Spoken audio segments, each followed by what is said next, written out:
Okay. Let's go for another. Shall we? She concealed. Chill. We're going to watch a video called Teen Killer Realizes Their Victim is Still Alive. Seems like a good watch. This is from Beyond Evil. We'll see how it goes. And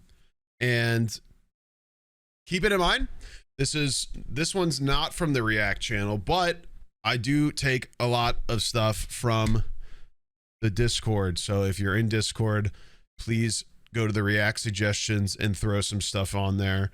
I do love seeing what you guys want to watch because it's fun to watch it all together and keeps the lights on. So, you know, what's going on, everybody? Before we start the video today, I have something to show you. Wrinkle plushie, that's right. And the reason you're seeing this is because it's on sale now. Buy him, buy him, buy him. You can head over to youtube.com right now and purchase it as of this video dropping at 2 p.m. CST. So, I missed. My camera moved. So yeah, guys, go get yourself a little crinkle plushie. Look at him. He's so cool. He won't take levels from you, by the way. We're not on the server. You'll be fine, I think.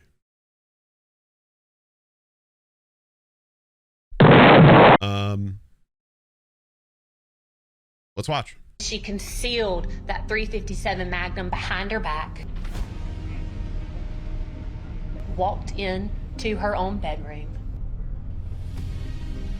and then fired 3 shots. She ran into the backyard. I tried to follow her. She jumped the fence and ran. She shot me in the neck.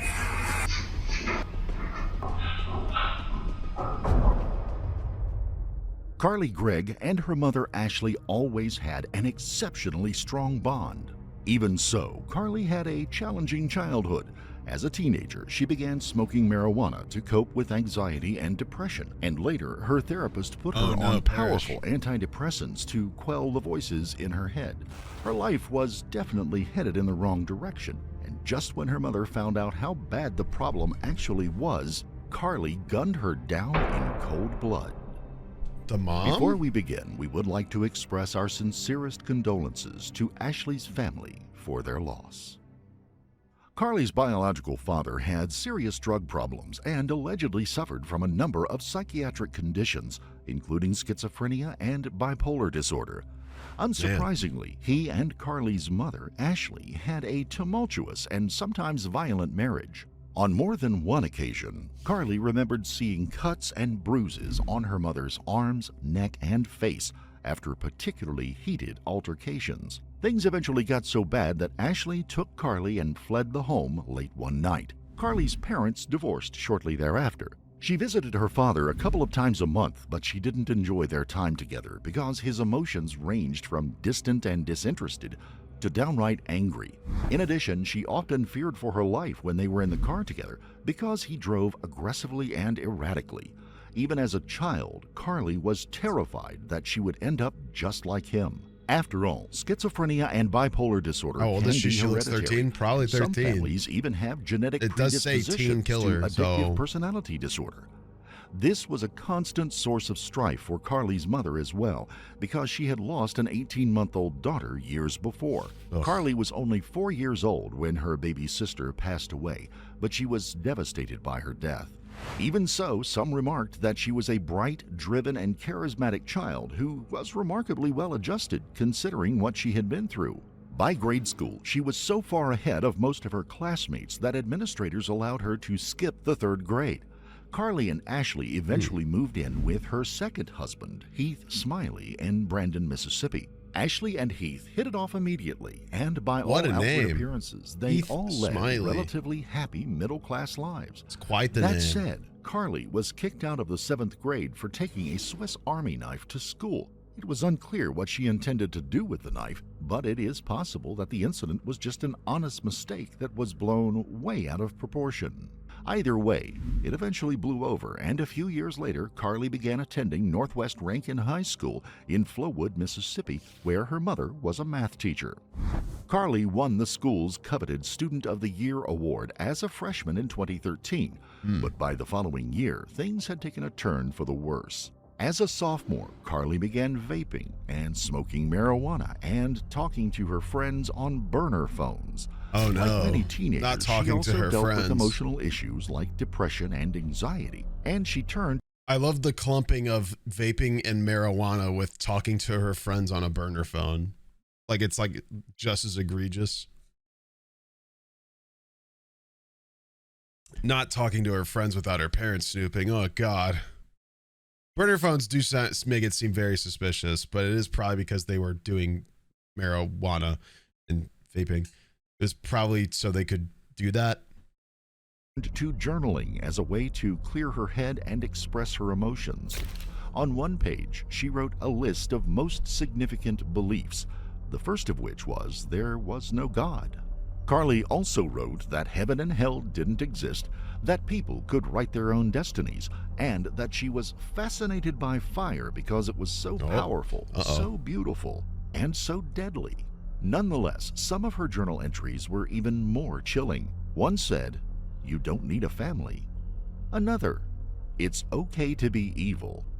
Carly's mother didn't know about the drugs, the e-cigarettes, burner phones, and what she wrote in her journal. Even so, she knew her daughter was struggling, and she was alarmed when she cut off the long blonde hair that she had always cared so much about. Ashley even asked Carly to promise her that she wasn't trying to be a boy. The statement may have been made in a joking manner, but at least inwardly she may have been wondering whether her daughter was having an identity crisis. At the same time, Carly told one of her friends that the haircut made her look even more gay. Now, this doesn't prove that she was actually gay, but Ashley eventually got so worried about her daughter that she took her to see a therapist named Rebecca Kirk. Miss Kirk didn't think Carly was struggling with her sexuality.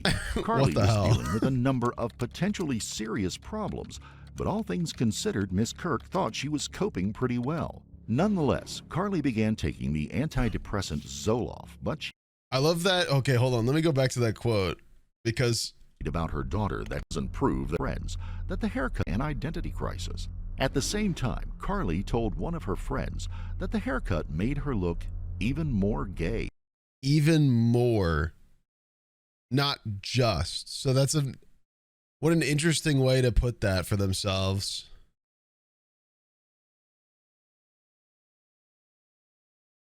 Like they already thought so, and they thought it was even more this way. So yeah, like she told her friends that the haircut made her look even more gay. So if that's the direct quote, does that imply that she already thought she did? You know what I mean? Very interesting.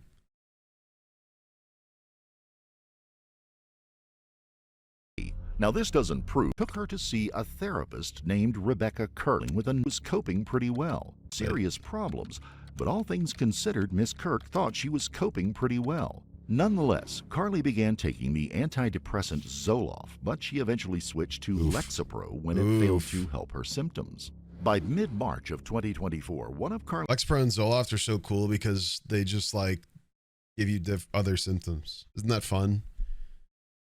It gets rid of it maybe, and then you just get like 10 side effects and it's just your life. Carly's friends was so worried about her that he asked another student to distract her at school so he could go to her mother's classroom and tell her that she was smoking marijuana and behaving strangely. On the morning of Tuesday, March the 19th, 2024, Carly and her friend got into a heated argument. She was so angry when she found out that he betrayed her trust that she cussed him out in front of a number of fellow students. Nonetheless, the rest of the school day passed without incident. And that afternoon, Carly and her mother left school together around 3:30 just like they did nearly every day. We'll never know if they chatted politely, argued, or simply drove along in silence, but Carly let their dogs out as if nothing had happened when they got home a few minutes before 4 p.m. While she was outside, her mother went into her bedroom to look for marijuana. She immediately found a number of vape pens that she took to her own room before returning to Carly's to continue the search. When Carly came back inside a few minutes later, she casually walked up to her mother's room, removed a loaded .357 Magnum from under her mattress, hid it behind her back, walked through the kitchen on the way to her own bedroom. A few seconds later, the unmistakable sound of a loud gunshot broke the otherwise peaceful afternoon, and sadly, it was followed by 2 screams and 2 additional gunshots. When Carly reappeared in the kitchen, she and the 2 dogs looked anxious and agitated, as if something horrible had just happened. Almost immediately, Carly removed one of the home's security cameras and hid it in the refrigerator, and over the next 45 minutes, she texted at least 5 of her friends. She also used her mom's phone to text her stepfather, Heath Smiley. The message asked when he would be home, and Carly even used the word honey to make it look like her mother Ashley had sent it. One of the friends Carly texted arrived at the home shortly thereafter. As soon as she walked in, Carly asked if she had ever seen a dead body and took her to the bedroom. There, before them, her mother Ashley was laid out on the floor with her arms crossed over her chest and a cloth draped over her face. At that point, Carly allegedly told her friend that there were 3 rounds left in the .357 and she was saving them for her stepfather, Heath Smiley. Carly's friend panicked and ran from the home, and Heath Smiley pulled into the driveway a few minutes later, oblivious to what had just taken place inside his peaceful home.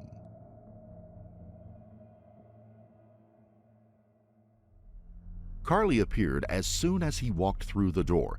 He was instantly startled by her wide eyes and crazed look. Another gunshot rang out. Heath immediately backpedaled away and tried to wrestle the gun from his stepdaughter's hand. To his surprise, she never fired a second shot. Instead, she screamed and ran through the kitchen, slipping out the back door and disappearing into a forested area with her friend who was in the backyard during the altercation with Heath Smiley. Thankfully, the bullet only nicked Heath's shoulder, and he was able to call 911. So the mom did die? Okay, calm down for me. Give me your name again. Heath Smiley. Heath Smiley? Yes, sir.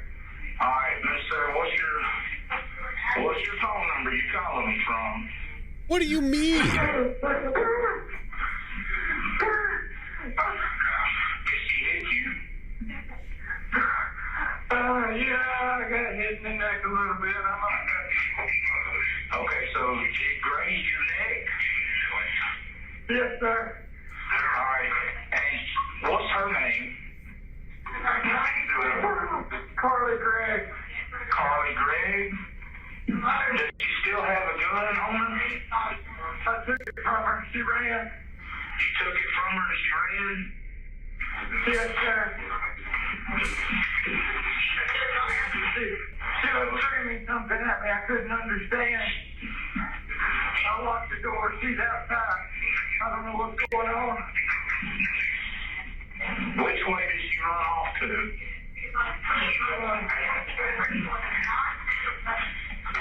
She ran into the backyard. Yeah, I mean, he probably already signaled to send the police, to be fair. The backyard and went over your fence. Guys, he probably already sent the police. The operators stay on the line even afterwards to ensure their safety, to be fair.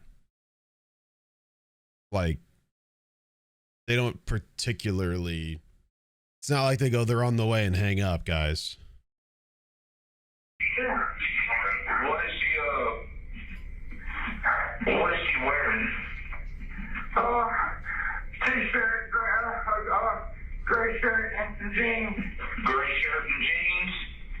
About how tall is she? 5'2". About 5'2"? What color hair? Brownish. Brownish, just short hair. 5'2" with... Back door, she opened fire on me. screaming.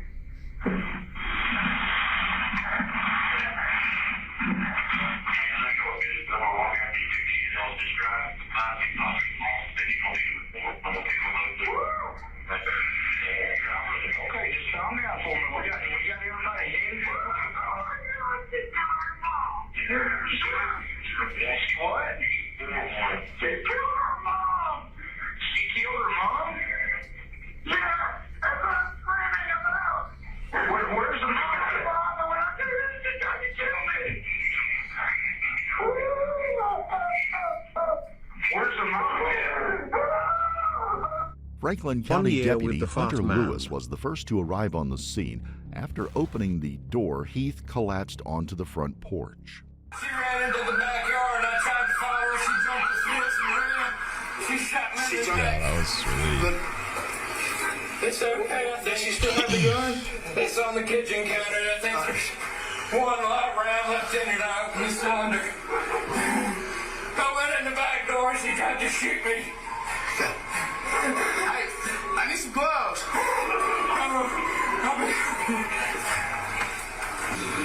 What's her name? Carly Gregg. Carly Gregg? How old is she? 14. She'll be 15 next month. Okay.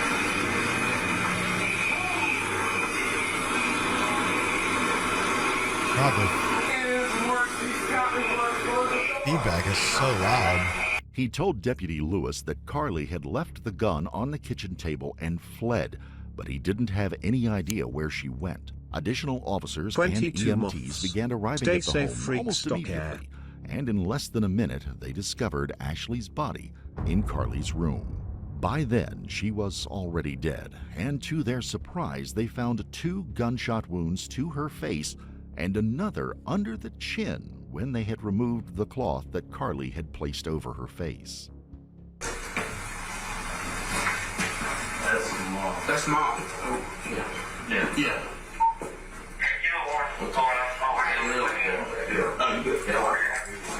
No, mom and dad both got it.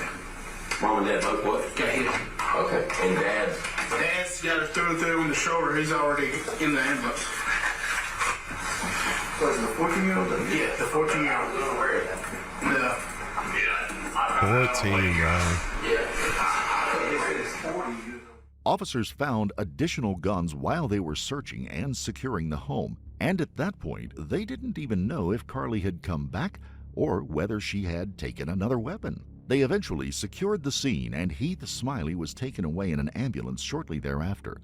And later that afternoon, Carly was found less than a mile from the home and was taken into custody. Handcuffed. All right, sweetie. Look. Let me step out real quick for me. All right. Hey, so what I'm going to do is I'm going to move on around to the front of you, okay? I'm going to move the handcuffs around to the front of you. Okay. All right. All right, so what we're going to do here is we're going to swab your hands, okay? Right. Now, we'll ask you a bunch of questions, but obviously you fired with a pistol, correct? Yes, sir. Okay. All right, look. I need you to hold your hand out like this. I'm going to do your right hand first. Gunshot residue. That's your right hand. Your right like that.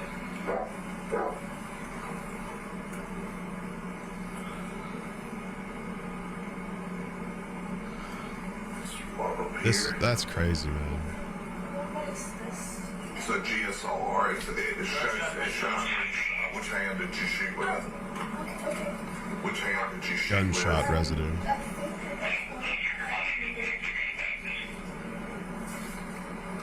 All right, I'm going to go up. flop the hand, turn the hand over, Turn it over. and rub on the outside part around the knuckles.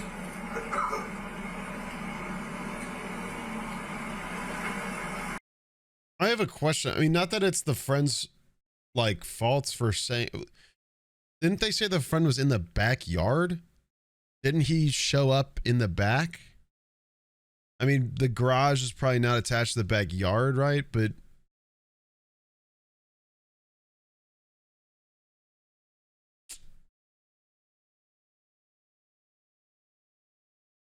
I mean, I guess he lived either way, but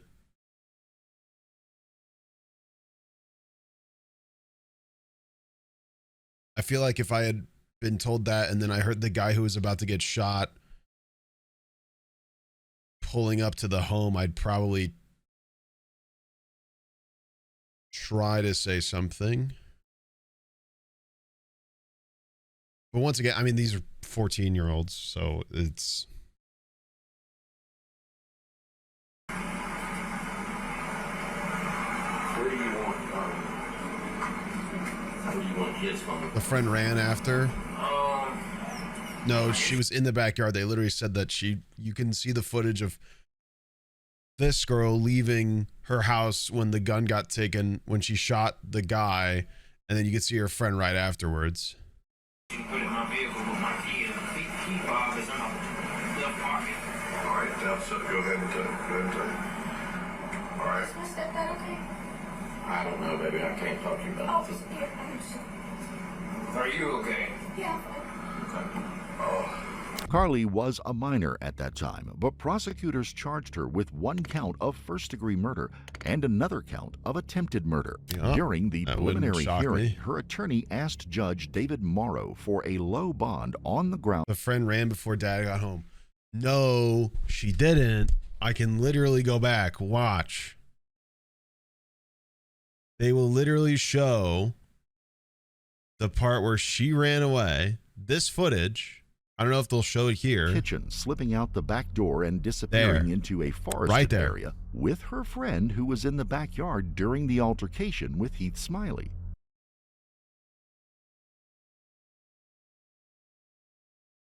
He also told the court that she was scheduled to undergo a comprehensive mental...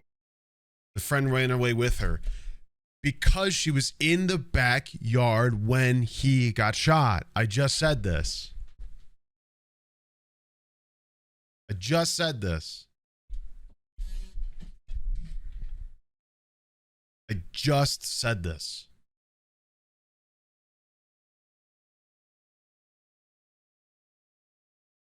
What's the question yet? I'm confused where the...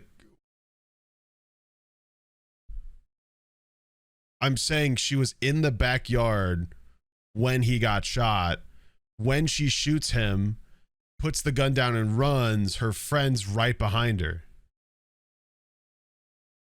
So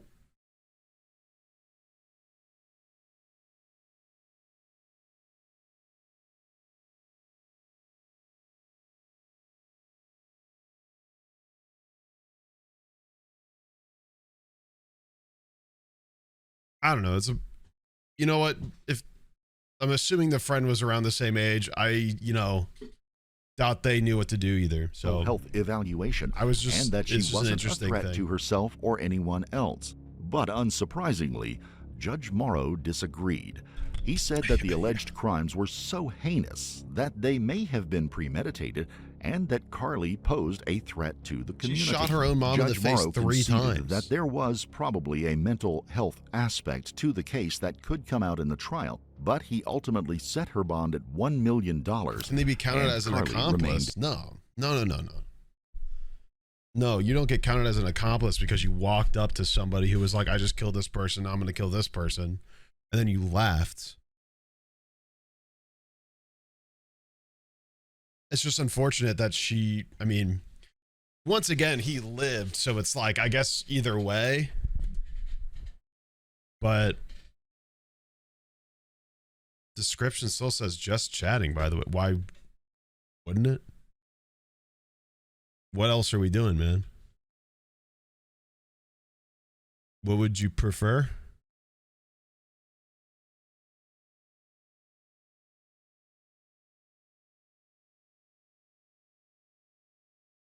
Watching true crime? We're watching true crime and just chatting about it, yeah. In custody. Before Carly's first day in court, state prosecutors presented her defense team with a 40-year plea deal. If they took it, Carly would spend 4 decades in prison. But on the bright side, she eventually could get out if she lived long enough. On the other hand, her attorneys had to weigh the offer against the likelihood of her getting a lighter sentence or perhaps even being acquitted if she went to trial. After careful consideration, they decided to roll the dice in hope that the jury would go easy on Right Carly. side, guys, third person. Third person. What do you mean? Why are you confused why he said bright side? He's saying from her point of view, the bright side of it. Come on. Let's context clue here. Let's put on our thinking caps. What do you mean? Obviously the narrator's not like rooting for you. Because she was a minor with a troubled past. With this in mind, the defense would have to convince the jury that Carly loved her mother, that the alleged crimes were not premeditated, and that she was mentally ill when they were committed. To these ends, they'd rely on testimony about her early relationship with her mother, her dark journal entries, and the results of the mental evaluation carried out by a psychiatrist. With Judge Dewey K. Arthur presiding, the trial finally began on the morning of Monday, September the 16th, 2024, less than a year after Ashley's death. The atmosphere in the courtroom was tense and emotional from the very beginning, largely because Ashley's parents and her husband, Heath Smiley, were all in the gallery. As baffling as it was to some of the other attendees, they were there to support Carly even though she had been charged with killing Ashley and attempting to kill Heath. During opening statements, State Prosecutor Catherine White Newman told the judge and the jury that the shootings occurred just hours after Ashley found out that Carly had been smoking marijuana. The implication was that she was a spoiled brat who had killed her mother because she was about to take her illegal drugs away. Next, Miss White Newman painstakingly recounted nearly every detail of the alleged crimes as Carly looked on from the defense table. We're here because on March the 19th, 2024, Carly rode to school with her mother that day. Ashley was a school teacher at Northwest Rankin, taught geometry. Carly was in the 10th grade. You'll hear that morning she got in a little altercation with one of her friends, cussed him out. But what you'll hear, ladies and gentlemen, from the testimony of this friend is that he was so worried about Carly's use of smoking marijuana, and so worried about her being high, and so worried about her having these burner phones that her mom didn't know about, that he felt compelled to tell Miss Ashley Smiley that day. Ladies and gentlemen, after the incident with Carly that morning, you'll hear that he gets in touch with another friend, and he's like, hey, you got to keep her distracted so I can go tell Miss Smiley what's going on. Ladies and gentlemen, this friend cared about Carly. He was like, I gotta intervene. I gotta tell her. I'm afraid of what's happening. You'll hear from him that he did in fact tell Miss Smiley. That after 4th block that day, he goes and he tells Miss Smiley, hey, Carly has got these vapes. She's got this phone. Ladies and gentlemen, you'll hear then that Carly Gregg rides in the car home with her mother from school to their house. They leave school sometime after 3:30. They get home a little before 4. Yeah, I hope this friend's doing okay. You'll hear that when they get inside the house, it's only their 2 dogs, Ashley Smiley and Carly Gregg. Immediately, Carly goes and lets the dogs out. You'll hear testimony that Ashley then goes into Carly's room. You'll hear that while Ashley is in her room, that Carly's still outside. At some point, Ashley finds what law enforcement believe to be the 4 boxes that contain vape pens. Testimony will be that we believe she carried them from Carly's room to her bedroom, went back to searching Carly's room. The evidence will show that almost immediately upon Carly coming inside the house, that she walks straight to her parents' bedroom, that she goes straight to her mom's side of the bed and removes a .357 Magnum from under the mattress. We believe the testimony will be that then she concealed that .357 Magnum behind her back. As she walked through the kitchen, she peeks her head around. We believe the testimony will show that she peeks her head around the kitchen to make sure that her mom hasn't come out of her bedroom. We believe the evidence will then show that she walked with that .357 Magnum behind her back, walked in to her own bedroom, and then fired 3 shots into her mother, killing her. When it was the defense team's turn, Carly's attorney stated that she was mentally ill and was just as much a victim as her mother Ashley and her stepfather Heath. She also told the jury how close Carly and Ashley had always been and that she was an exception. It is crazy to say that when somebody is dead from 3 shots in the head, and you're saying the person that did that is just as much of a victim. Now, there's no denying that somebody that could deal with all these things might be a victim of their circumstance, yeah, but not equally if you're comparing somebody's mental struggles to a person who was shot by them 3 times in the head and killed. I don't think that's equal because one of them still lives, to be fair.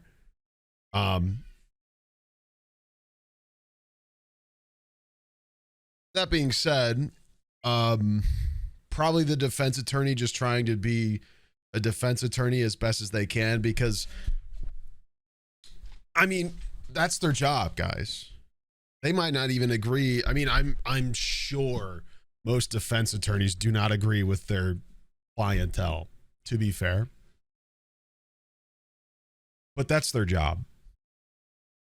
I'm sure plenty of defense lawyers have gotten some pretty heinous people that they don't agree with, but it is within their job to fight for them as best as they can. So, pretty crazy way to phrase it. I'm gonna predict that she gets an insanity plea here. I'm gonna predict it because people do tend to be more sympathetic towards a teenager, especially a girl. It is a pretty egregious crime, though. That's my only doubt. I mean, 3 shots to the head to your own mom is pretty nuts. Isn't that worse, though? I mean, yeah, it depends on how compelling the evidence is towards what she struggles with mentally, but we're not really going to see that. Like with the Slenderman case, yeah. Yeah, pretty similar. Not similar, but kind of. Exceptionally good student who regularly went out of her way to please her mother and stepfather. We believe the evidence will show that there were 3 victims on March 19th. Ashley Smiley, Heath Smiley, and Carly Smiley. And Carly Gregg. That they were all 3 victims. We believe the evidence will show that Carly had been suffering from a mental illness, that Carly was not aware on March 19th that she had a mental illness. We believe the evidence will show that Carly's parents, who lived with her, were not aware that Carly was suffering from a mental illness. We believe the evidence will show that Carly's close friends who saw her at school every day were not aware that Carly was suffering from a mental illness, because it's hard to look at a person and understand that they have a mental illness. It's hard to look at a person and know that they have a mental illness. That's why it's often referred to as the invisible disease. A person can exhibit symptoms of a mental illness without people necessarily knowing that they have one, or other people necessarily knowing that's what another person has. While the events on March 19th were tragic, the events on March 19th were not intentional. The evidence will show, pretty deliberate, and the testimony will 3 show, years is crazy. that Carly High chat Gregg and stinky loved man. her mother. Back to my lurking ways. That Carly Gregg and her mother had a loving, close relationship. Carly Gregg's mom loved her. In fact, her life revolved around Carly, as parents' lives often do revolve around their children. Carly very much wanted to please her mother. Carly was an exceptional student. They still haven't really said if she gave a reason why she did that. When she was 13 years old. She was the apple of her mother and her stepfather's eye. And you will understand by the conclusion of this hearing why Carly's stepfather is still supporting her and standing behind her. Because he knows on March 19th, there were 3 victims. Before any witnesses were called to testify, the prosecution played the audio of the 911 call Heath Smiley had made that fateful day. During the 3-minute recording, Carly closed her eyes and put her hands over her ears as if she couldn't bear to hear it.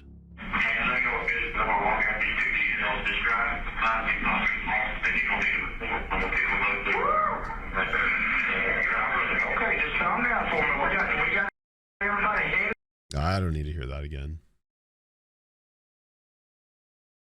Important test. Next, Carly's therapist, Rebecca Kirk, took the stand. This was important testimony because Miss Kirk had a number of sessions with Carly. Her psychiatrist. The last of which took place the day before she allegedly murdered her mother. How old is she? However, 14. She said that she never saw any indication that Carly was or homicidal, that she rarely seemed more than a little melancholy. And you state in your last session with me, she appeared emotionally stable and she had no or homicidal feelings suspected by me nor spoken by her. So I want to ask you about that. You said that she didn't tell you about any feelings, but you didn't think that there was anything like that going on either. No, that's correct. And then you also noted that she did not indicate. Shit, therapist. I mean, hold your horses, man. I mean, there are people that go to therapy for years and just don't say the right things or do the right stuff that their therapist suggests. I mean, you can't blame the therapist for not seeing it if the person's not sharing it. The whole point of therapy is the person's equally cooperating. It's not exactly easy for a therapist to work with something that isn't really given. You know what I mean? So, and especially somebody who might be like hiding or wanting to commit malice in some way. Like they're not people that want to do that sort of thing don't exactly like out loud say it much at all, if ever. Not really something they go around admitting, being like, hey, I'm gonna shoot somebody.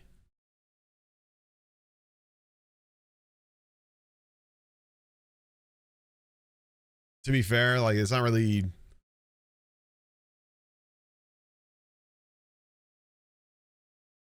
like a therapist can only work with what they're given.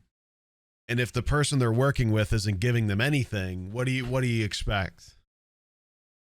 And so they're probably, I mean, in a way, and I don't know the therapist side of this story and where she supports or if she doesn't, but in a way they could be using the therapist's words against her because she might not have had any indication, because she might not have been given any indication, because people who tend to want to do these sorts of things or want there's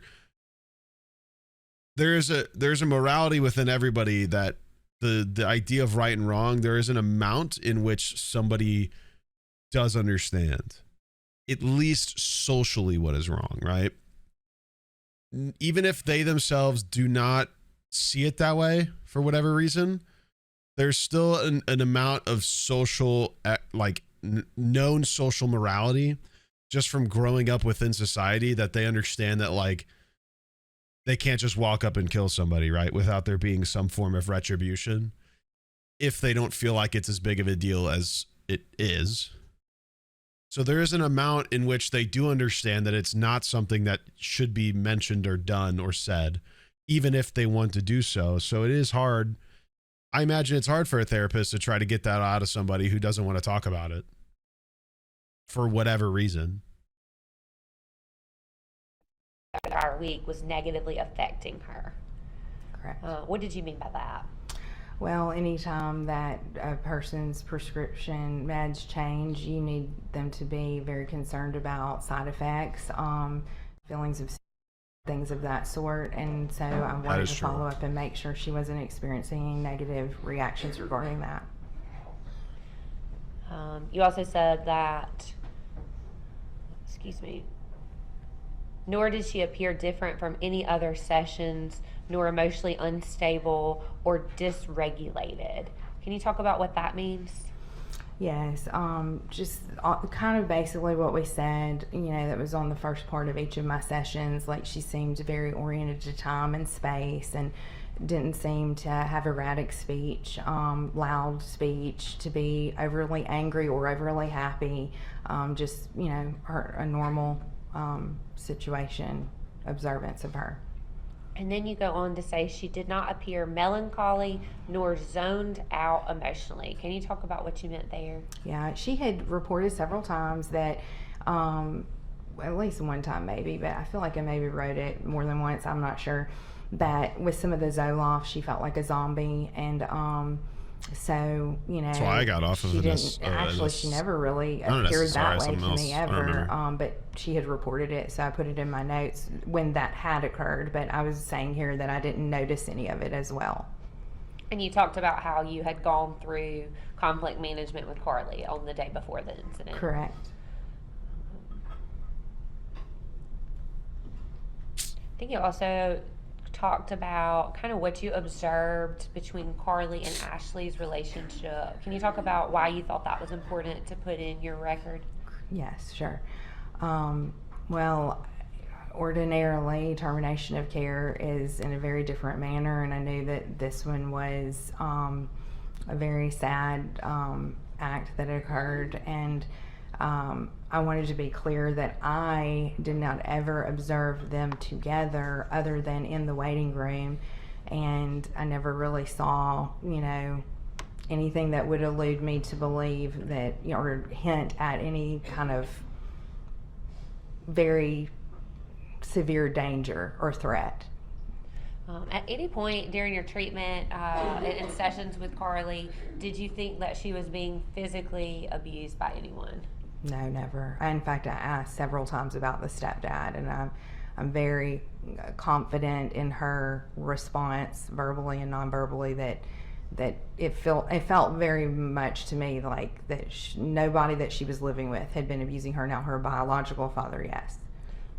And she described some incidents where he had been physical with Ashley as well. Mm-hmm. And then what about, I didn't see any note of this, but did she at any point ever report that she had been sexually by anyone? No, she told me she had not. Court's indulgence. Your guys' streams are stopping like crazy.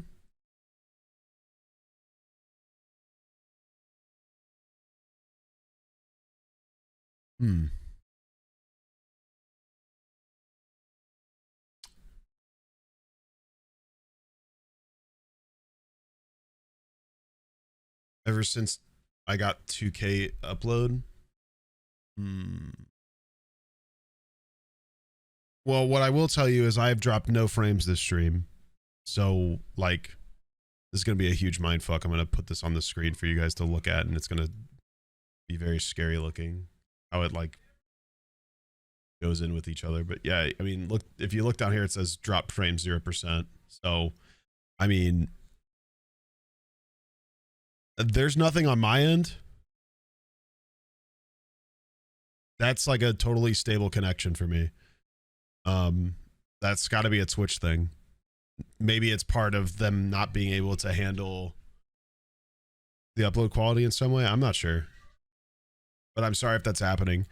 Thankfully, a lot of the recent VODs have been put on the VOD channel already, thanks to Brady's hard work. So, and also anybody who was asking about the subathon stuff, he has them. In case you're worried that the subathon VODs are going to be gone forever, Brady has them downloaded. I think we're just working on the process in which how we upload them, because there is like some variation to how those work, because it is like technically we could just upload it one day, day 2, 3, but also like we did all sorts of shit, and it could be better to just upload like all of Hollow Knight in one thing. You know what I mean? Does that make sense? No further questions, Your Honor. After Ms. Kirk's testimony, the prosecution addressed Carly's journals, which were another huge point of contention between the opposing sides. Prosecutor White Newman showed the jury a number of journal entries and read the following aloud. you don't need a family, and it's okay to be evil. According to the prosecution, that went a long way towards establishing both malice and intent. This was a particularly pivotal moment because if the jury agreed, they couldn't find Carly not guilty by reason of insanity. On the other hand, her defense team argued that the entries proved that Carly was struggling with mental health issues. Nobody knew how the jury interpreted those journal entries. That is unfortunately an argument for both Heath sides. Smiley was called to the stand shortly thereafter. He calmly told the judge and jury that Carly was always the most important thing in Ashley's life. How much did Ashley love Carly? They loved each other so much. She just, everything she did, she planned out for Carly and around Carly. Tell us about yours and Carly's relationship before March 19, 2024. We were always good. We laughed and played and messed around, loved video games, and took her to karate stuff until she kind of got tired of that, and she started going to guitar practice weekly, so I was taking her to that every week. We got along great. You liked being a stepdad? Yes. Sometimes with children comes discipline, right? Yes, ma'am. Would you say, or how would you describe the type of parent that Ashley was to Carly? She was, like I said, always thinking about Carly and just Carly's first no matter what. She would do anything in the world for her and would try to get the best for her every day. Were there times that you and Ashley would have to punish Carly? Of course. Give us some examples of that, Heath. You know, she had troubles growing up with back and forth with the stepdad and everything, so she would always wanting to try to make friends at the house and around home. Tell the ladies and gentlemen exactly what you remember about when you came home on March the 19th, 2024. Everything seemed pretty normal, and came on in, and when I opened the door to the kitchen there, gun went off in my face before the door was, I don't know, 3 or 4 inches wide open. And everything kind of went pretty fast from there. It was a blur, gun flash in my face, and then it went off 2 more times, but my hand was on the gun after the first shot, and I twisted it from her. Who was pointing that gun at you? It was Carly. Who pulled the trigger when you opened the door? The first one I know was Carly. After that, my hand was on the gun too, and I know I had a scratch on my thumb and all. I very well could have hit it, I know, that third time. Did you ever get struck by a bullet? Yes, one of them kind of grazed right through this muscle up here. Heath did not pull any punches or omit any details when he was asked about the events leading up to his wife's death. He even gave a graphic description of the manner in which he found Ashley's dead body. I checked our bedroom, bathroom, closet, other side of the bed, under the desk in there, and turned and started going towards the other end of the house, and I glanced in our spare little third bedroom, and then turned and went into Carly's room, and that's where I found Ashley.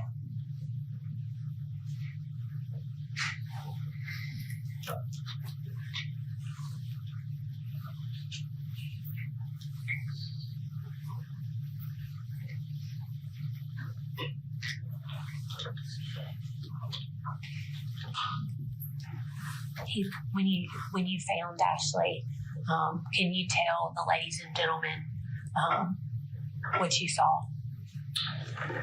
She was laying on her back and had her hands kind of across her, and a towel over her face. Even so, it was clear from his demeanor that he was just providing accurate testimony under oath and that he bore no ill will toward Carly, who he apparently loved as if she were his own biological daughter. At one point, he even looked at her and mouthed the words, "I love you." Later, on the third day of the trial, the defense called psychiatrist Dr. Andrew Clark, who they hired before the trial to interview Carly, to review her medical record, and to determine whether or not she had a bona fide mental condition. He began by testifying about Carly's mental state in the weeks and days leading up to her mother's death. Her mood was flat, that she was zombie, that she was still quite depressed, she was still cutting. She also reported that the voices were getting worse, that they were becoming more urgent, more prominent, and she was beginning to worry that they were taking over for her. Now, she told me that the only thing the voices said to her were things that were kind of elitist, like, you're better than those people.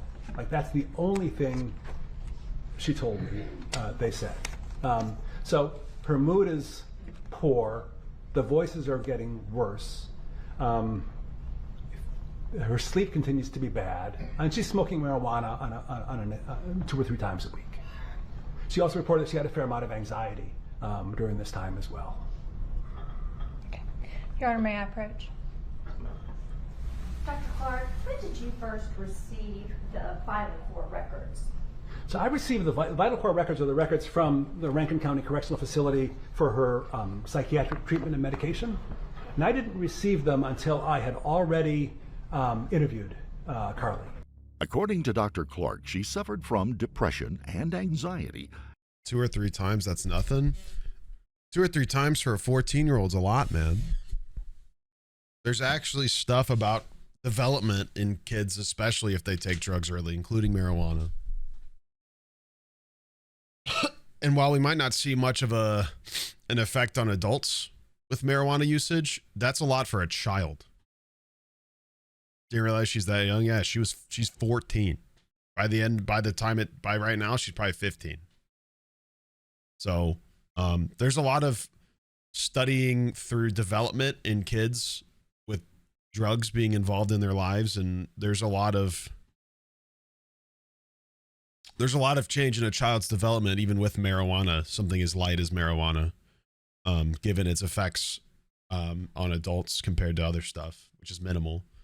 But still, marijuana can have an effect on kids' development, because by the time your brain's developed, if you're stupid and you smoke marijuana, I mean, it's already cooked. But if you're a kid growing, trying to become better or smarter, etc., and you take something like that or worse, I mean, even a vape, like, there's any substance like that's going to do a lot. Alcohol does the same thing. Like, introducing that stuff into your body when you're so young can have pretty dastardly effects on your overall health over time.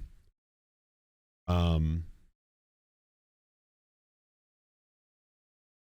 in fact, it'll absolutely worsen all these things that she's dealing with genetically, just based off of what she's suffered with diagnostically and what her dad had from what it was saying. So yeah, like, substances in general can really mess with a kid. Just don't vape, guys. Like, I cannot express enough how bad vaping is. It is not good. Like, it is worse than cigarettes are. Cigarettes are still pretty bad. Like, the effects that vaping has on someone's breathing, especially if you're still a kid or young enough to be developing, like, you're going to have issues breathing permanently. I agree. I would rather have a cigarette, which is crazy because I fucking hate them.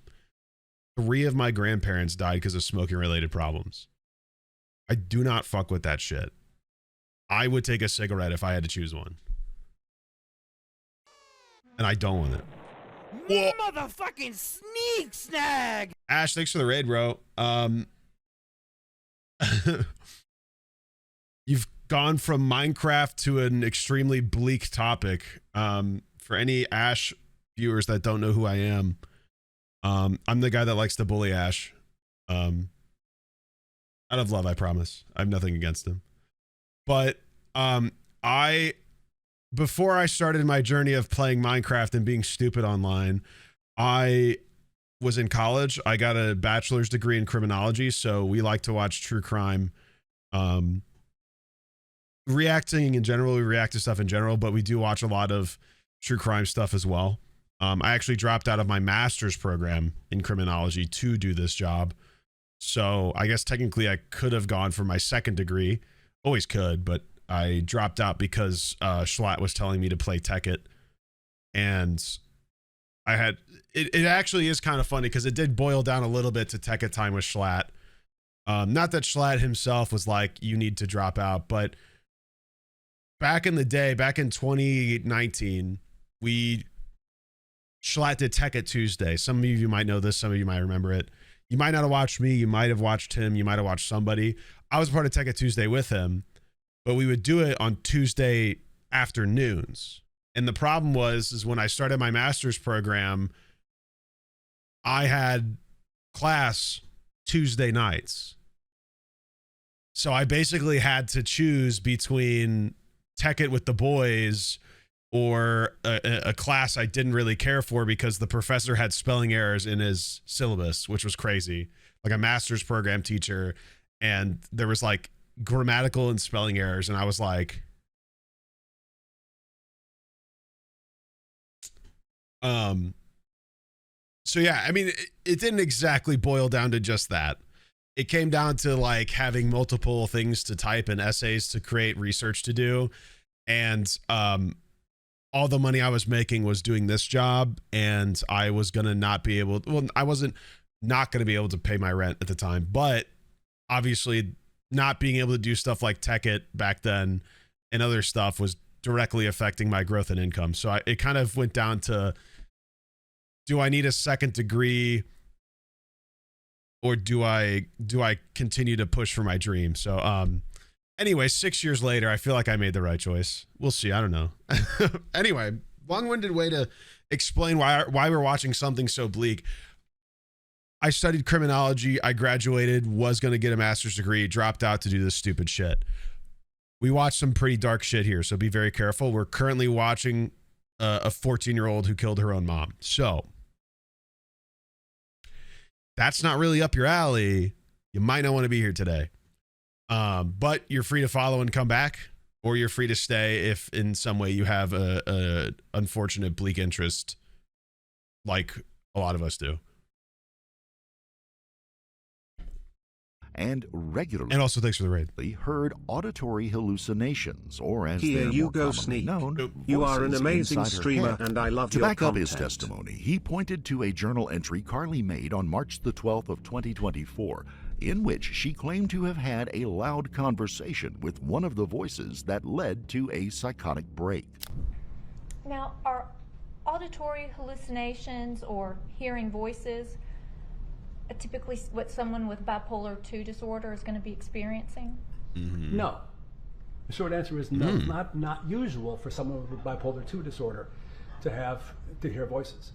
Sometimes yeah, but those are, she have people schizophrenia as well. Very depressed, can experience auditory hallucinations, hear voices along with that. People that are manic can absolutely experience auditory hallucinations. They can become very psychotic, but otherwise it's really not at all common. And based on that's a pretty what you specific reviewed question. in preparing for your evaluation of Carly, her father did? Yeah, but I thought she got diagnosed with both. Indications in any documents where Carly had reported hearing voices prior to March 19th? Yes. Okay. Where? So the document in particular was her journal entry from March 12th of 2024, 1 week before the incident. Your Honor, may I approach? It's an interesting thing to ask specifically just about that. That way you can sort of cut that line in the court. It's a strategical question. We put Carly's journal into evidence. We'll just hand you that copy of it. Now, you mentioned a journal entry from Hey March Sneeg, what 9th. keeps you going during difficult times? Correct. Quite the answer, quite the question, man. I don't know, bro. I could give you some fluff piece answer, but I don't know. Crime times sneak crime. I like life. I like being here, and I like doing this. And you know, I've got people I take care of. I've got my wife and my beautiful daughter, so it's like I've got people I want to be around and I want to take care of, and I don't want to leave. Even when it's hard. But you know, I've worked pretty hard to get myself in this position, so it's kind of like I'm in a bit of a sweet spot, and gratefully so. I'm very lucky to be here. So I might have a lot of things going for me than others. And once again, I'm super grateful for it.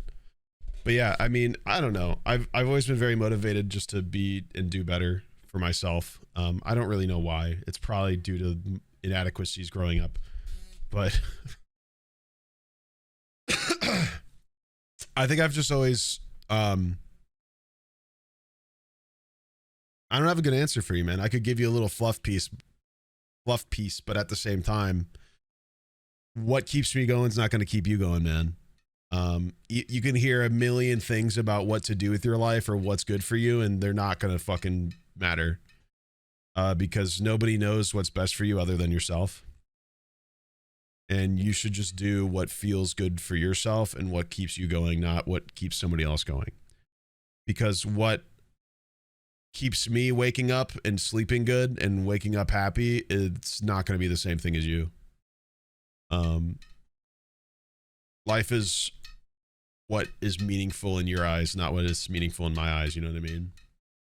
So while I find value in analyzing criminals and investigating crime and listening in on these accounts and looking at the twisted reality of people who would do something like this, that might not be your cup of tea. It might be doing something way different. I thought about the fact that there's just people out there who do really cool, talented shit and just don't publicize it. You know what I mean? Because what I do is a very public thing, and I'm proud of that, and I like that it's publicized. It's fun to share. It's fun to put myself out there and put myself into the world and have people see me and be entertained by me. But I had a thought yesterday about how there's just people who like do just beautiful stuff with their life, and it's not like a documented. They don't document and stuff like that. It's wild.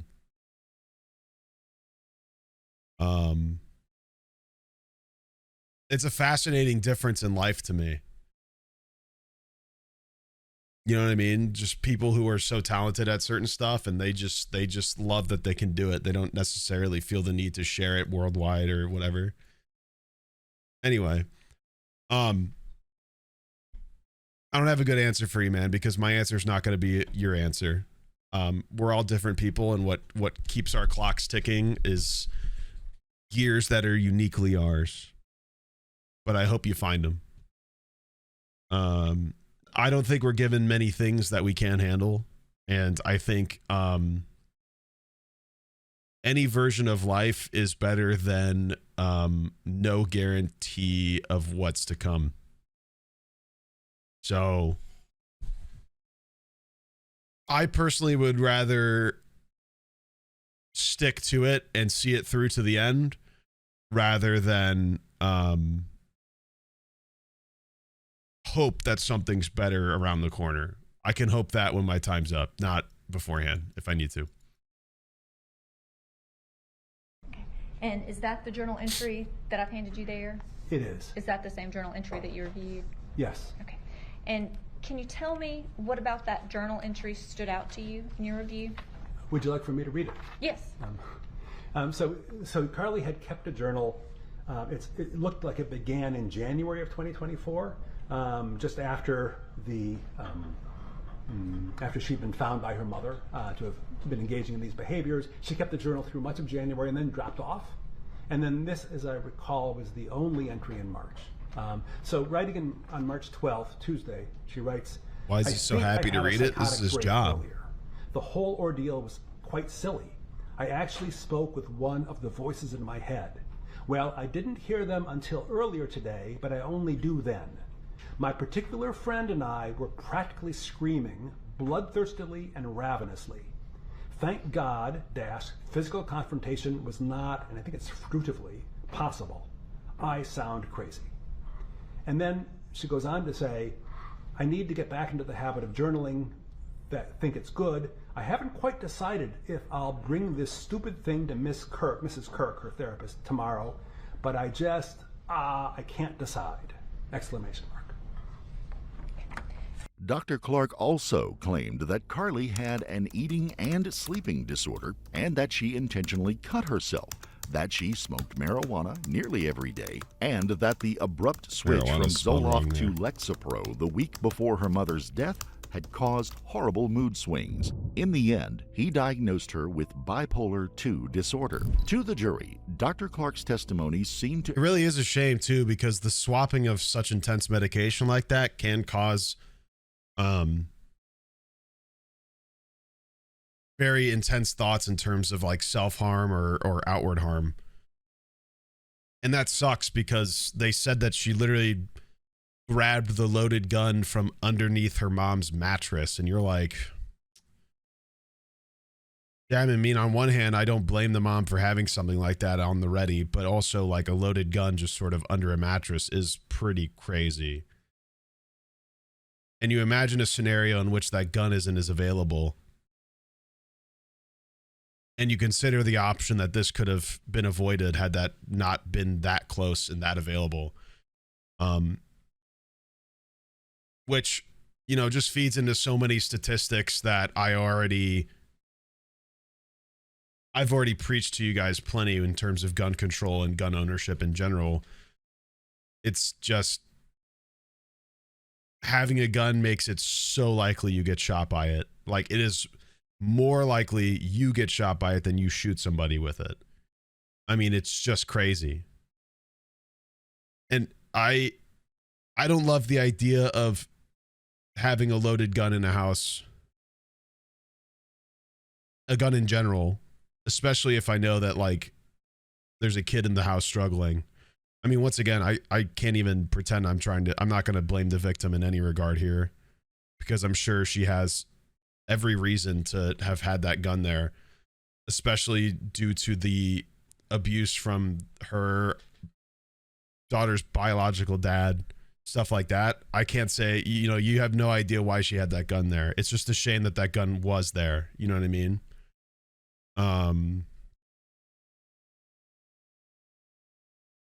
It just makes stuff really hard. Just makes stuff hard because a gun is so finite. And that's the issue. That's why, like, when males have guns, their suicide rate is up, skyrockets. You'll see males have a higher suicide rate of guns than anything. It absolutely skyrockets the suicide rate if they own a gun, because it's just the accessibility and the very exact nature in which a gun operates and takes things away and takes life away is so fast compared to every other way somebody could do that to themselves, that they don't have nearly as much time to think about it and process it than they do with just pulling a trigger. And it sucks. It really fucking sucks, man. And, you know, it sucks.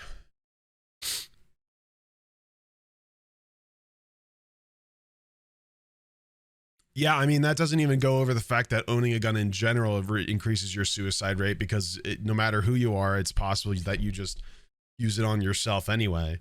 Because once again, that is such a fast method in which you can do that, and it's terrifyingly fast because it takes nothing. And that's what's so fucking scary. It takes nothing for a gun to just obliterate you or somebody else. And it's like, that's exactly why that sort of thing needs to be like controlled and rarely distributed, because it is like terrifyingly effective. And I'm sure someone disagrees. I know people have their own opinions on gun ownership and stuff. It's just from, I've studied it, man. I study it. It's literally in my realm of expertise. It's dangerous to own a weapon. Period. You put yourself in a much bigger harm's way than not by owning one. And I understand the reasons to own one. I understand the justifications and the reasons and the anxiety of not having one, whatever. But yeah, it's just the statistics. It's staggering. It's staggering how bad the statistics are. You know, it's terrible, man. I mean, you just think about it, like, you go through all of those nuances. It's like, what if that gun just wasn't even that available? Also, they said they found multiple other guns. I don't know how secure those were, but yeah, I remember them saying that they found multiple guns in the house, which is terrible. I mean, once again, no way am I victim blaming. People can do what they want. It's just like, it's hard to imagine a scenario in which this girl didn't have that ease of access to one. What might have happened? But that's all hypothetical and nuanced. That doesn't really matter because it isn't what happened. So, to indicate that Carly was not responsible for her actions. However, the prosecution's final witness painted a very different picture of her mental faculties. Forensic psychiatrist Dr. Jason Pickett suggested that the journal entries may have been made in what he described as theatrical reasons. He also read one of the entries Carly had made about hearing voices. It was definitely shocking to hear, but as he pointed out, Carly never mentioned hearing voices to her therapist or anyone other than Dr. Clark before or after her mother's death. He even claimed that she was diabolical and narcissistic, and that she never had bipolar disorder, and that she was perfectly sane and knew exactly what she was doing when she shot her mother. During closing arguments at the end of the 5-day trial, that's a contrast. Prosecutor Catherine White Newman admitted that Carly looked like a sweet young girl. However, she told the jury that Carly was actually very dangerous. And to prove her point, she once again read the 2 damning entries that Carly... Yeah, I mean, she literally shot her mom in the face 3 times. I would be a little concerned about her being in public, yeah. ...had made in her journal. You don't need family. Yep. And it's okay That's to a bit be crazy. evil. As such, Miss White Newman only asked the jury to sentence her to life in prison, but she also asked that they made sure that she was never eligible for parole. I want you to look at her journals. There's a page back there that says, "What do I believe?" There's no God, heaven and hell are false. You writing your own destiny. And these 2 stand out to me, ladies and gentlemen. She told us what her intent was. You don't need family, and it's okay to be evil. There's another one I want you to look at. Dr. Pickett talked about it. She wrote, water, fire, earth. Water, fire, earth. She circles fire, ladies and gentlemen. And she wrote, these are Carly Gregg's own words. Miss Todd stated when we got started the other day, What's better, watching a video of what happened or hearing somebody talk about it? Well, I submit to you, we have all of the above in this case. We got to, unfortunately, watch a video of what happened. We've seen photos of what happened. We have audio of what happened. We have the defendant's journals and text messages telling us what happened. She says, I choose fire. It is powerful, beautiful, and deadly. These are the traits I desire, so I choose fire. Ladies and gentlemen, that lady right there chose fire. She chose to murder her mother, tried to kill her stepdad, and then tried to cover it up. We ask that when you go back to the jury room, that you'll look at all the evidence, that you'll consider the testimony that you've heard, that you will not be misled or confused by the fact that the defendant tries to put a burden on the state that does not exist. We do not have to prove that. You wrote that when you were a kid? You wrote that that it was okay to be evil? And that you don't need family?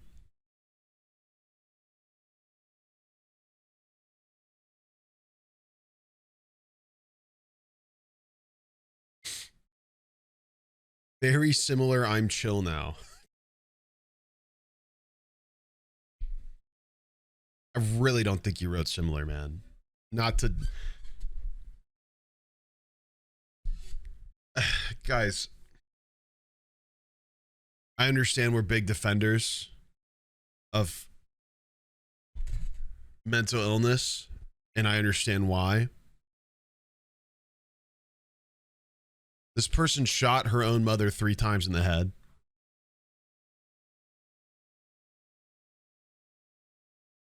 And is also probably suffering from some bad things. But she killed her fucking mom, dude.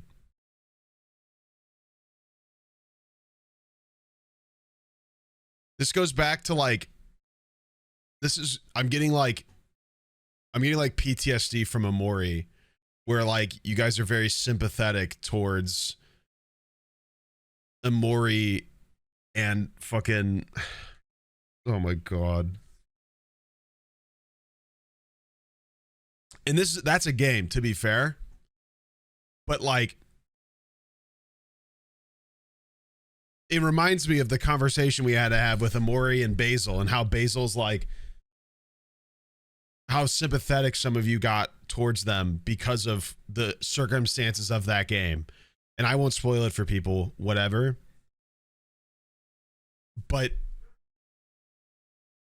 it still fucking happened, right? It doesn't change the delivery, right?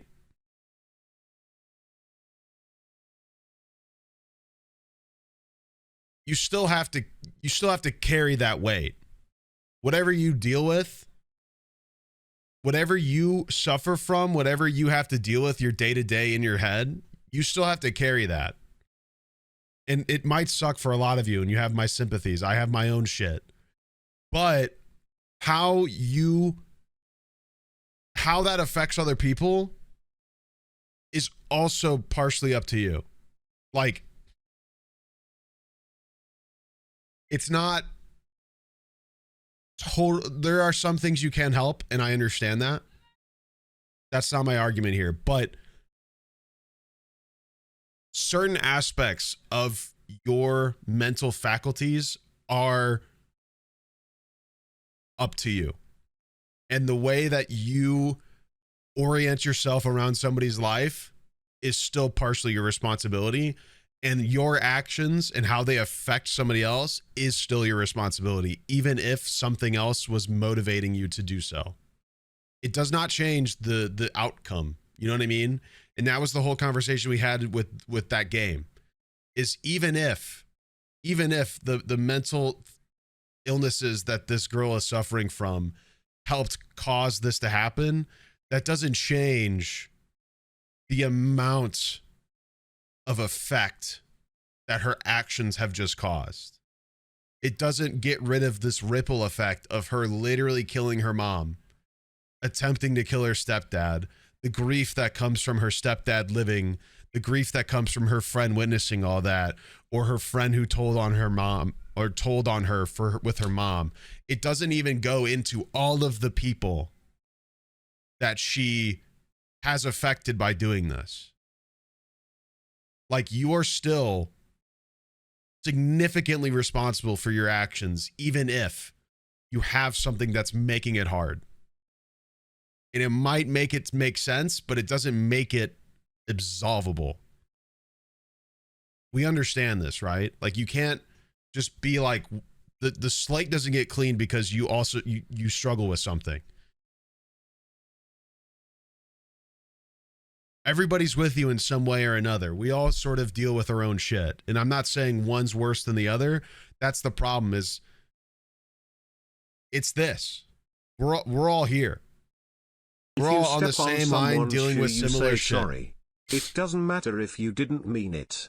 You say sorry. In a very small microcosm, yeah. If you bump into somebody in public, there's no way you directly intentionally bump into someone in public. Unless it's a friend you're just fucking with. But if it's a complete stranger, you bump into them, you go, I'm sorry. I mean, unless you're a piece of shit and think everybody needs to get out of your fucking way. But you typically apologize because you inconvenienced somebody when you didn't mean to, even if you didn't mean to. You know what I mean?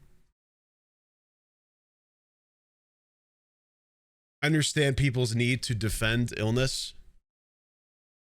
But like, once again, that doesn't fix that this woman is dead and that this man has lost not only his spouse but basically his stepdaughter, probably for life. I doubt she leaves prison. What is she charged with? We don't know yet. I mean, I would be shocked if she leaves the prison or mental facility she gets sent to here.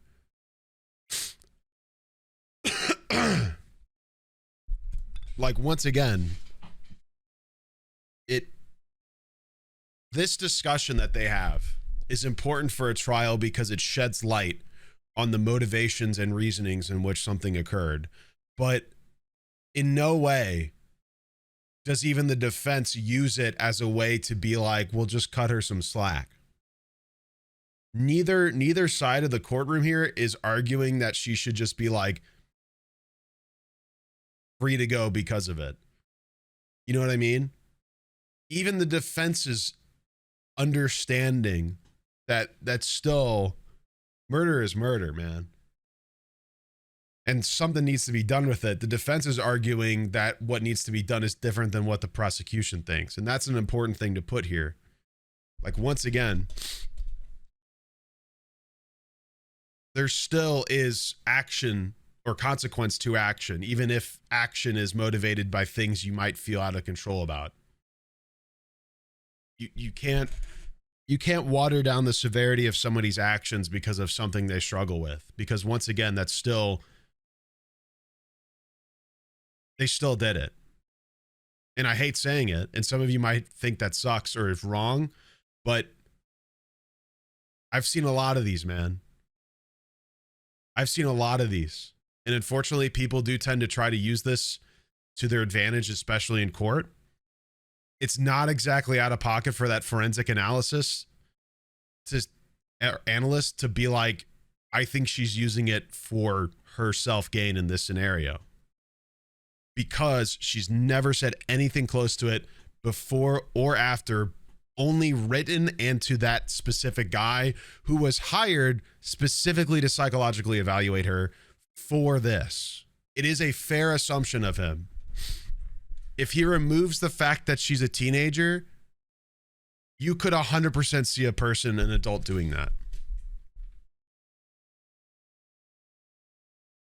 You know what I mean? It is an extremely fair and it's a very, like, when you really think about it, it's a super, super unbiased position for that guy to take. Because, yeah, you would want to see the good in a 14-year-old. You really would. You want to see that. I mean, I wanted to see her reasoning for this, and it still really hasn't been said. There's never really been like a reason she did it. They never really stated what her comments are or if she made any. But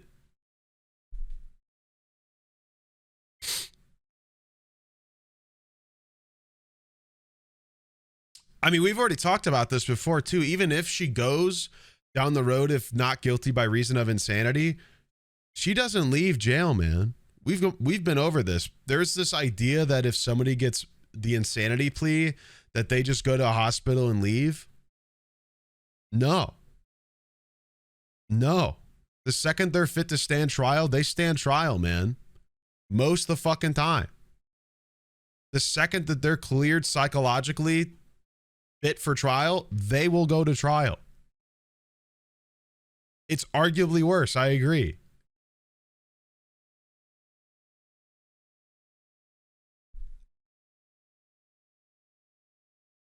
I don't know. Once again, I understand.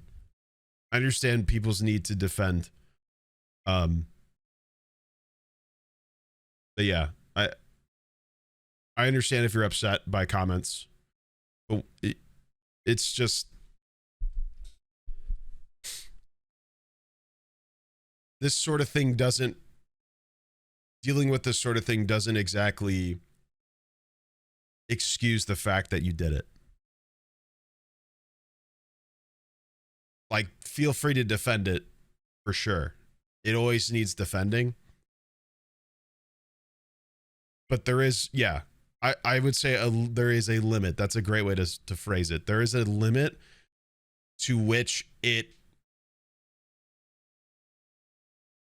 can, like,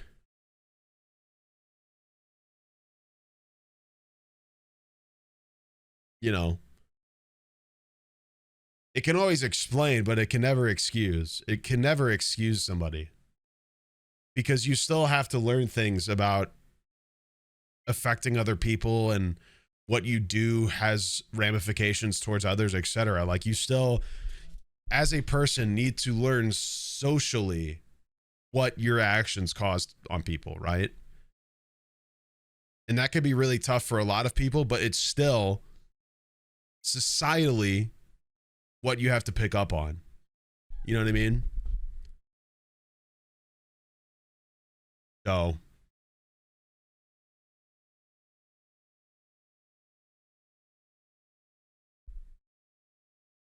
and the type of people that don't really care what they do, if like what they do have in it, the type of people that don't particularly care about what their actions do to other people don't particularly have very good dynamics with others or with many.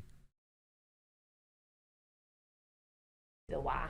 We will likely never know the why, but we know that Carly Gregg is guilty of murder, attempted murder, and tampering with physical evidence, and we ask you to find the same. Thank you. During the surprisingly short trial, Carly's emotions ranged from stoic and disinterested to anguished and distraught. She broke down once again during closing arguments when she realized she might have to spend the rest of her life in state prison. On Friday, September the 20th, 2024, the Rankin County, Mississippi jury entered the courtroom and found 15-year-old Carly Gregg guilty of first-degree murder in the death of her mother, attempted murder for shooting her stepfather, Heath Smiley, and tampering with evidence for removing a home security camera after the crimes were committed. As per the prosecution's request, she was sentenced to 2 concurrent life sentences and 10 additional years for tampering with evidence, all without the possibility of parole. Just add 10 Carly years. broke down as the verdict was read, and by then she and her attorneys were likely thinking back to the 40-year plea deal they had turned down months before.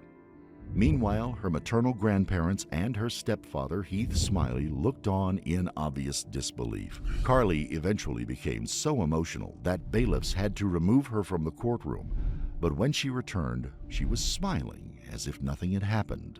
After the trial, Rankin County District Attorney Bubba Bramlett told the press that Carly was evil, and that, as hard as it was to say, you're not surprised she got so long? Me neither. Evil can come in young packages. Yeah, I mean, once again, it from the courtroom, and as hard it doesn't.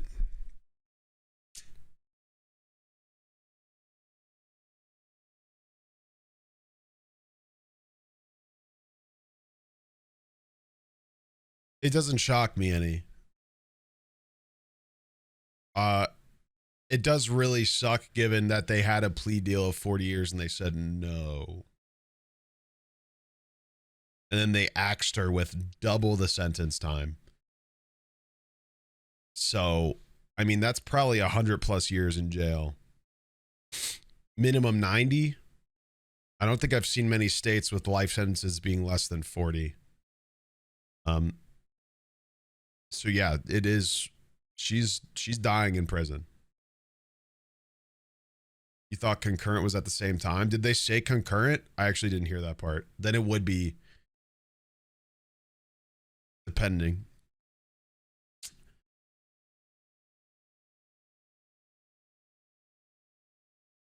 No, concurrent is together. Consecutive would be afterwards. So she would be 50 years, maybe 40. It depends on if the 10 years is consecutive or not. Let me go back to this because that's actually important. sentenced to 2 concurrent life sentences and 10 additional years for tampering with evidence, all without the possibility of parole. Carly broke down. Okay, so they didn't really say if the 10 years was consecutive or concurrent. I'm assuming concurrent because he didn't clarify different.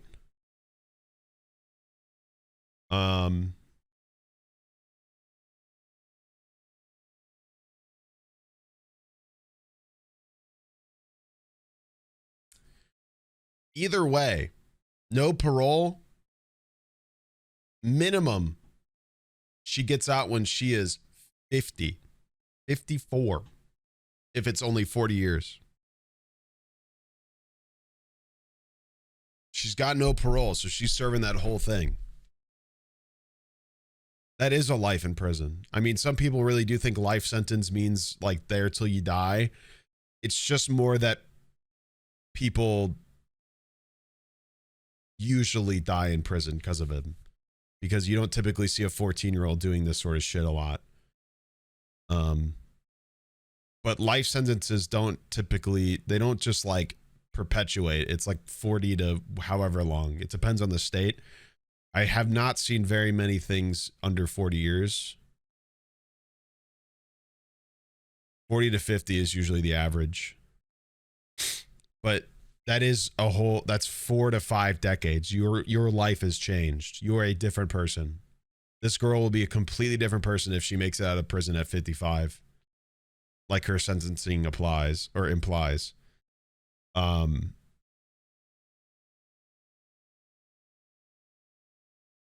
don't just keep them until they die. It's just more that they typically might. Or they're, I mean, once again, 40 years is a long time. I'm different than I was 10 years ago. I'm nowhere close to the 18-year-old I was. You know what I mean? Imagine doing that 4 times over. I'll be vastly different by the time I'm 50. Maybe. Maybe not vastly, but definitely different.